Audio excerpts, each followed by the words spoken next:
Good evening, ladies and gentlemen.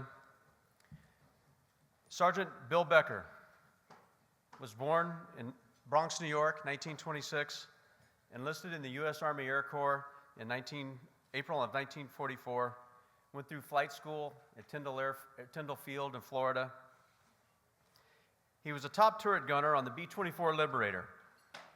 He was assigned to Harrington Field in England in February 1945 to the 801st and 492nd Bombardment Group, 8th Air Force.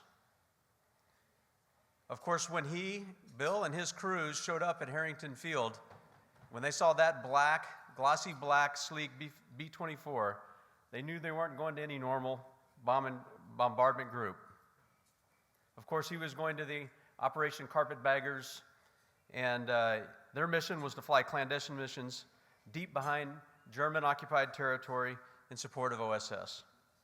They flew nighttime, single-ship missions at low altitude to drop operators, to drop supplies and resupplies.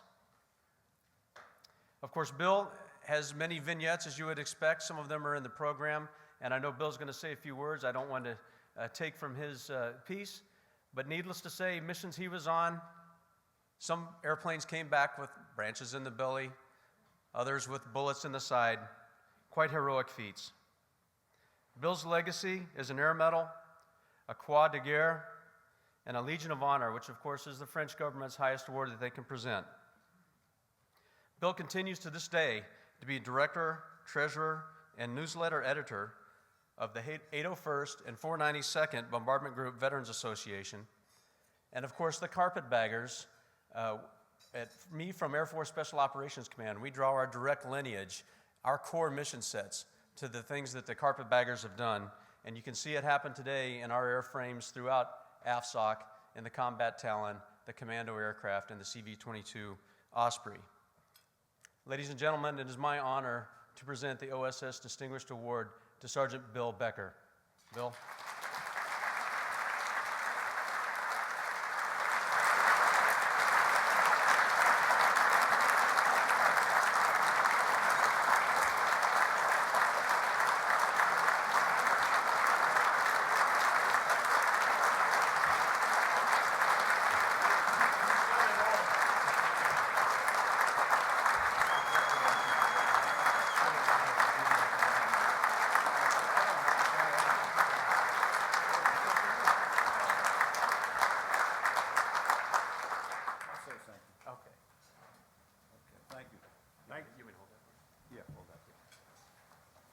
Well, he said it all. I didn't come here to make any speeches because I didn't think I had to. And what he told you was absolutely true. But the one thing he didn't tell you, when we got to Harrington and we saw these black B-24s, couldn't figure out why we were there. We went into a briefing, and there must have been some OSS guys there because I don't remember. I was only 18 and a half years old.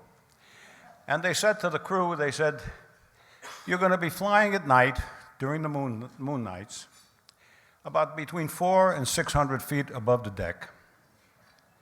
You're going to be dropping agents and supplies. Now, if you don't want to do this, you don't have to.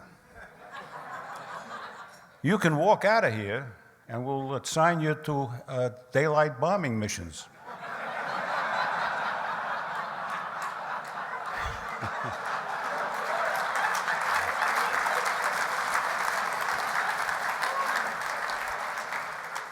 Well, you're right.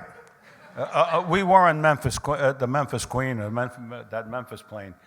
B-17s, they were obsolete as far as I was concerned.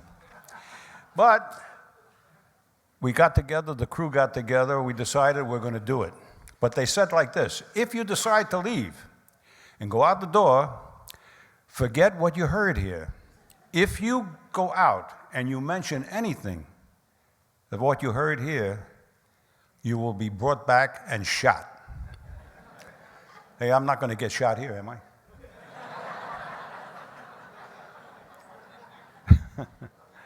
I didn't come prepared with any speeches, but I just thought I'd give you a help. And I want to thank you, Charles, for inviting me here and seeing to it. But one thing I did want to say, the French government, after 70 years, they bestowed the Legion of Honor on me. Now, if the French government could do that, what happened to American government to give us a gold medal?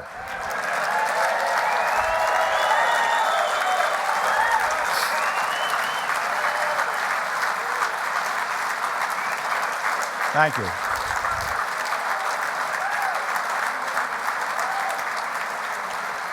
Thank you very much.